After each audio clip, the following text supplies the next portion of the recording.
All right, everybody, I need you all to be spreading out, please. And we are going to find a partner that has the same colored eyes as you. So if you have blue eyes, go and find someone else with blue eyes. Stand next to them and I will go and grab you a ball really quietly. So today we're going to be learning about how to catch. This is for prep students, so we're going to be starting off very basic and doing just some drills on the floor where we're going to be sitting about 1 meter apart from each other, and you're going to need to have a little ball or a beanbag, something that you can roll or slide and that is easy to catch or grab, because we're going to be doing this to feel the catching motion, to understand how you grab the ball for when you catch it later on. Before we start, you need to make sure that you have a wide space around you, so then you're not going to hit anything or your balls aren't going to go rolling away. So that's why for this one it's probably easiest to have a beanbag, but it is also important if you do it with a ball too, so then you can understand how to grab the ball. So we're going to start doing this one. So you're going to be sitting about 1 meter away from each other, just like this, and then you're going to get the ball, roll it along the floor, and then the partner is going to grab it, pick it up and catch it how you would catch your ball if it was being thrown to you.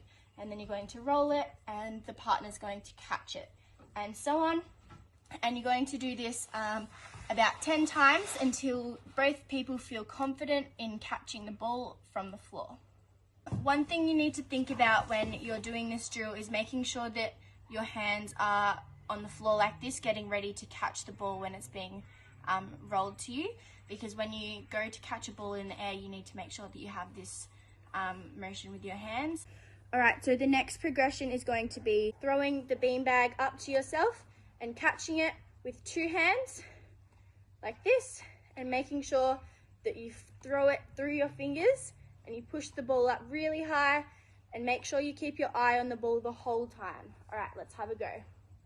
With 2 hands, keeping your eye on the ball, and making sure when you're catching it, you clasp your hands together and bring it close to your chest. So throw it up and clasping it, throwing it, catching it close to your chest. After these students have confidently shown that they can throw the ball up to themselves while catching it, just with small throws, then you can ask them to try and do a little bit of a bigger throw, so then they get used to catching the ball from a higher distance before we move on to actually throwing it to another person and then catching it. So make sure you spread your students out, ask them to throw it up as high as they can or just as high as they feel like they can throw it, and then catch it the same way that we were practicing before. And we're going to do this 10 times each, and making sure they keep their eyes on the ball and then bring it down close to their chest. So after the student has mastered catching it with the beanbag by themselves, they are ready to start throwing it to one another.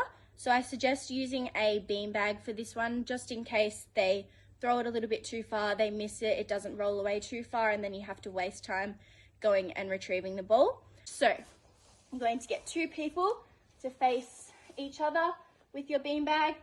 Make sure the person that's catching it is ready with their hands up. The person that's throwing it is going to throw it nice and high, so then the person can keep their eye on it, grab the ball and catch it close to their chest. Same again. Alright, after your students have successfully shown that they can catch a little beanbag with little throws to one another, you're going to move on to a bigger ball. So this is a good progression to go up to after a beanbag, just because it's a lot easier to catch. There's a bigger surface for them to keep their eyes on, and it's obviously a lot safer than a hard tennis ball. So you're going to practice the same thing with your students, with 2 people standing the same distance apart from each other, thinking about the same things as what they were doing before, with their hands on the ball, pushing and then catching, bringing it close to their chest and keeping their eyes on the ball. And we're going to practice this until they feel super confident, and then we can ask the students to start stepping a little bit further away from each other. So now that we've learned the basics of catching, and your student is confident in catching a beanbag and a bigger ball, we're going to move on to a tennis ball. So obviously when catching, you want your hands to be like that, in like a little cup. So when you're throwing it like that, the ball stays in. So the best way to sort of do it, we'll demonstrate. You stand 1 meter away, and as long as your hands are like that, you're ready to catch it.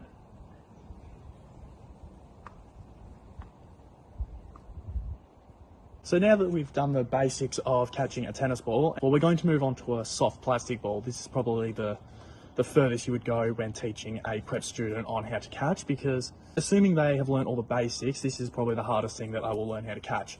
What we're going to do is we're going to start by just throwing it up to yourself and just getting used to the feel of the ball.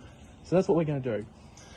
So once you've done, obviously, the catching to yourself, we'll do the same thing as with a tennis ball. You stand about 1 metre away from each other, hands like a cup or a bowl or whatever you want to call it. You're going to stand like that, and you're just going to underarm it to each other, like so. And then once they get the grip hang of it, if you want to challenge your students, you can push the distance back further if you feel like they're comfortable with it. But that's basically the main thing of catching a plastic ball. It's a bit different to a tennis ball, but you do use the same sort of techniques. For additional information on the fundamental movement skill of catching, please visit the Burundara Netball Association website and their coaching tips, or the Victorian State Government Education and Teaching and their manual for classroom teachers. Thank you.